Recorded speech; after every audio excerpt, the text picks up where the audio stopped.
turn of events that has shaken the Christian community to its core, Frances Swaggart, has broken her silence from a hospital bed, issuing an emotional and soul-stirring message to her late husband Jimmy Swaggart. The matriarch of one of America's most iconic evangelical families, Frances, who stood beside Jimmy through triumphs, controversies and decades of preaching, has finally revealed her last words for the man who defined not just her life, but an entire generation of believers. As she lay fragile and tearful in a hospital ward, surrounded by the prayers of millions, Frances's voice trembled, but her words were clear, words that have already begun echoing across the globe and sending shivers down the spine of faithful followers. Cameras were rolling quietly at her bedside, a rare exception granted by her family due to the gravity of what she had to say. This wasn't just a statement, it was a confession, a blessing and a legacy wrapped into a stream of tearful whispers. "Jimmy, you were my rock," she began, pausing often, wiping tears from her eyes. "You were God's gift to me, and I never thought I'd have to say goodbye like this." Her frail hand clutched a photograph of Jimmy from their younger days, a moment frozen in time, now bursting with painful memory and unshakable love. Frances and Jimmy Swaggart were inseparable, their lives entwined not only in marriage but in ministry. Through the rise and fall of their evangelical empire, Frances was often the calm behind Jimmy's passionate storm. And now, as her own health rapidly declines after her husband's passing, her final words have left the world speechless, emotional, raw and drenched in love, regret, faith and longing. Her voice, once commanding from the pulpit and television screens, is now soft, delicate, but filled with decades of wisdom. "I'm ready now, Jimmy," she said with closed eyes, "not because I'm done fighting, but because I believe your arms are waiting for me." Described as divinely surreal, nurses reportedly paused outside her room, captivated by the spiritual aura that filled the air as Frances whispered to the heavens. One nurse tearfully recounted, "It felt like we were witnessing a heavenly reunion before it even happened." Her words weren't just for Jimmy, they were for all of us who needed to believe that true love, real faith, still exist. Been a pillar of strength, fiercely protective of Jimmy, devoted to their congregation, and unwavering in her belief that God's plan was greater than any storm. She carried the burden of their ministry's scandals, weathered public scrutiny, and emerged time and time again with dignity and grace. And now, confined to a hospital bed, her final reflections have revealed a depth of love and vulnerability that few had ever seen before. "I forgave you for everything a long time ago," she whispered, "because love always forgives. It has to." Early years, remembering the days when they traveled across small towns, preaching to anyone who would listen. She described how Jimmy would hold her hand during revivals, how he sang songs just for her, and how he'd always look back from the stage to make sure she was still watching. "He was so alive then," she said. "His voice could move mountains. And to me, it did." In her eyes, Frances recalled the night they first met.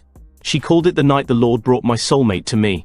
She reminisced about their first kiss, their wedding day, the birth of their son Donnie, and countless nights spent praying together. "We prayed over people, but we also prayed over each other," she said. "Jimmy always asked God to keep me strong. I didn't know then how much strength I'd need." Her sentences was often louder than the words themselves. At times she would close her eyes, as if imagining Jimmy standing at the foot of her bed, reaching out with his hand. "Do you remember how you'd sing 'Jesus Use Me' just before going to sleep?" she asked. "I still hear it in my dreams." Her words, though faint, felt like thunder in the hearts of her viewers, a love story etched in faith, sealed with eternal longing. Followers equally powerful. "Thank you for believing in us," she said. "Even when we were broken, even when we fell short, you never stopped praying, and I felt those prayers carry me every single day." The outpouring of love from her supporters has been overwhelming, with fans lighting candles outside churches, creating murals, and flooding social media with prayers and memories of both Frances and Jimmy. Frances said slowly, "Because I know where Jimmy is, and I know that's where I'm going too." Her belief in the afterlife, her unwavering faith in reunion beyond the grave, has comforted millions who are mourning alongside her. It's not just the end of a love story, it's the beginning of an eternal one. Speaking, considered sacred by many. It's being replayed in churches, homes, and across social media. Clips of her final words are trending not because they're dramatic, but because they're real. There's something universally touching about a woman who spent her life spreading the gospel, now whispering her last messages of hope from a place of pain. "Tell everyone I love them," she said. "Tell them not to fear. Heaven is beautiful. Jimmy is already there, waiting on the golden streets." Frances continues to inspire. She has asked for hymns to be played in her hospital room, her favorites being "I'll Fly Away" and "Blessed Assurance." These songs, once sung with Jimmy, now provide her comfort as she prepares for what may be her own final chapter. Staff say she's often seen mouthing the lyrics through tears, her hand resting gently over her heart. Frances's life has been nothing short of a living testimony. Her strength through adversity, her grace in the face of scandal, and her unwavering devotion to faith have made her a legend, not just in religious circles, but in the hearts of anyone who has ever loved and lost. Now, as her journey nears its end, she has chosen to do what she's always done: speak truth, spread love, and point the world toward Jesus. Part of her final message was perhaps the very end. "Jimmy, if you can hear me, wait for me at the gate," she whispered. "Don't go too far, I'll be there soon, we have so much more to sing about." The room reportedly fell silent. A soft breeze swept through the open hospital window. Some say it felt like Jimmy himself was there. Continues to ripple across the globe. Frances's final words are already being memorialized. Churches have begun holding vigils. Fans are calling for a documentary to preserve her final days. Books, sermons, and tributes are in the works. And while Frances may soon leave this world, her love story with Jimmy, filled with faith, fire, and forgiveness, will live on forever. Finals are not just a goodbye to Jimmy, they are a reminder to the world that true love never dies, and faith can carry us even when our legs no longer can. From her hospital bed, she has preached her most powerful sermon yet, one that will be remembered long after the last tear falls. Continued to process Frances Swaggart's heartfelt final message, many began to reflect on the quiet strength this remarkable woman carried throughout her life. From standing next to Jimmy on grand stages filled with thousands of believers, to kneeling beside him in private moments of brokenness, Frances lived her life anchored by two unshakable forces: faith and love. Now, even as she lies in her hospital bed, those two anchors have not only held her together, but are serving as her final message to the world, that love, when rooted in faith, is eternal. In some fair, no gold-plated decor, no grand stage, just a single cross above her bed, a Bible on her side table, and a faded photograph of Jimmy placed beside her pillow. That photograph, worn at the edges and kissed by time, shows a young Jimmy with his arm wrapped lovingly around a smiling Frances. "This photo's been with me everywhere," she said softly. "Through every move, every revival, every hotel room. Even when I couldn't hold Jimmy's hand, I held this picture." Powerful is their simplicity. She hasn't chosen to speak in grand theological terms or dramatic expressions, rather, she speaks the language of the heart. Her every sentence is drenched in authenticity, vulnerability, and a rare spiritual clarity. "I see Jimmy in my dreams," she said quietly to her nurse one evening. "He's never angry, never tired, just waiting, and singing." The nurse, who had never considered herself deeply religious, admitted she wept quietly after hearing those words. "It was the most peaceful thing I've ever heard anyone say about death," she said. Spoke about the pain, not just the pain of losing Jimmy, but the pain of growing old without the one person who made growing old worthwhile. "The hardest part of this journey," she confessed, "is waking up and reaching for someone who isn't there. It's like half of me is already gone." Her voice cracked as she added, "But maybe that's God's way of preparing me, slowly, gently, for the reunion." Their fair share of challenges. Their ministry empire was tested by scandals and media storms. At times the pressure could have shattered anyone's faith, but Frances stood tall, often behind the scenes, offering stability when everything else was uncertain. "I didn't always know what to say to Jimmy," she reflected, "but I knew how to pray for him. That was always enough." Now, those same prayers are being whispered back to her, by fans, by family, by strangers who have only known her through a television screen or a gospel record. Remained close by her side during these critical days. In an emotional moment shared with close friends, he was seen holding his mother's hand, gently brushing her hair back as she rested. "She's given everything to this ministry, to our family, to God," he said.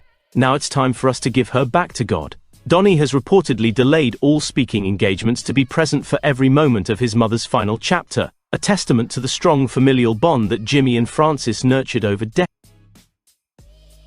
Out of sleep, many around her believe she is already beginning to transition spiritually.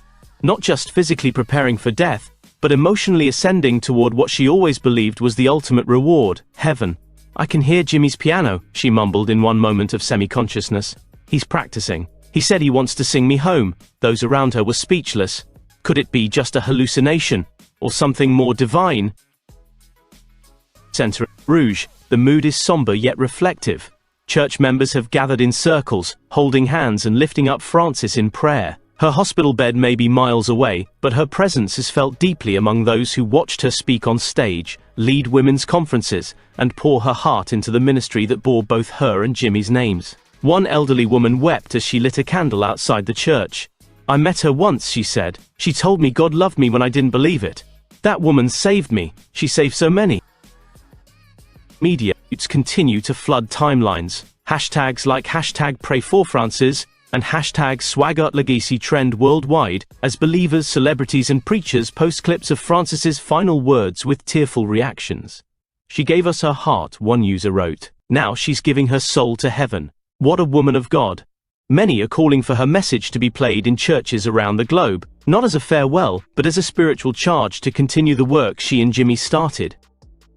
Hospital, Frances has made one final request. She asked for a pen and a piece of paper. Her hands shook, but her determination didn't. Slowly and carefully she began to write what might be the last letter of her life. A love letter not just to Jimmy but to her followers, her church, her family and her Lord. "To everyone who ever heard me speak, prayed with me, sang with me, or watched me cry, thank you," she wrote. "You made my life full. You reminded me every day why we preach, why we sing, why we believe." These hauntingly beautiful words. "Jimmy, I'll be there soon. Don't start the song without me." Those who read it wept. Some staff members had to step out of the room. It was as if heaven itself had paused to listen. In Frances' room, visitors speak in whispers, nurses tread softly, worship music plays low in the background, and the sun filters through the blinds just so. In that sacred space, a woman who once commanded the attention of thousands with her voice now speaks volumes with her silence. And yet, that silence is filled with the sound of hope, the echo of love, and the promise of eternal reunion. We may be nearing the final curtain of Frances Swaggart's earthly journey. But her story is far from over. For in every church pew, every gospel melody, every prayer uttered in faith, her spirit lives on. Her love for Jimmy, unwavering, tested and true, is the kind of love that writers dream of, that poets struggle to describe, and that believers hold up as proof that God is real. Back on the line, Jimmy and Frances Swaggart, it won't just remember the scandals or the sermons. It will remember a love story that spanned decades and never stopped growing. It will remember a woman who stood by her husband's side until the very end, and who, from a hospital bed, reminded the world that faith can outlive pain, and love can outlast death. Perhaps dreaming of golden streets and heavenly choirs, we too should pause, not in mourning, but in gratitude. For she has given us more than enough. Her final words, though spoken from a place of weakness, have ignited a fire in the hearts of millions, and that fire will not go out. Not from this world. Her message only grows louder in our hearts. Her final words to Jimmy were more than a goodbye.